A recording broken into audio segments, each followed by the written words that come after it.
अस्सलाम वालेकुम जी। असल में आज ही बिन्ते फातिमा ओल्ड होम में जो है किस तरह से जो है ये यहाँ पर खाना बन रहा है उन माओ के लिए, जिस तरह से यकीन करें हमें दुनिया में वो जंग तो नजर आती है कि जो एक बाहरी जो है बैरूनी जंग है, लेकिन वो जंग क्यों नहीं नजर आती जो कि अंदरूनी उन रिश्तों की जंग है कि जिनको हम अपनी जिंदगी से और अपने दिलों से फौरी जो है शिकस्त दे देते हैं। उस शिकस्त से ये समझते हैं कि जी हमारे मसले हल हो गए, लेकिन नहीं, उससे ये होता है कि आप जंग जीत तो जाते हैं वक्ती तौर पे, लेकिन रिश्ते हार जाते हैं, अपनों को हार जाते हैं, उसमें अपने वालिदैन को ही हार जाते हैं। लिहाजा अंदरूनी जंग से भी बचें। बैरूनी जंग नजर आ जाती है, अंदरूनी जंग नजर नहीं आती। इस वीडियो को शेयर कीजिए बिन्ते फातिमा फाउंडेशन में रहने वाली माओ को, जो कि समझते हैं कि उनको जंग में अपनों ने शिकस्त दे दी है, लेकिन ऐसा नहीं है। ये माएँ अभी भी जंग जीती हुई हैं। इस वीडियो को शेयर कीजिए और अपनी ज़कात अतियात में बिन्ते फातिमा की उन माओं को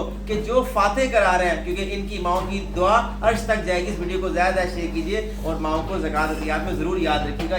जज़ाकल्लाह खैर। और जो ये घर बना रहे हैं, इन माओं का आशियाना बनाना चाह रहे हैं, उसमें बेपनाह आप लोगों की मदद की ज़रूरत है। आप आगे बढ़िए और सदका जारी कीजिए। जज़ाकल्लाह खैर।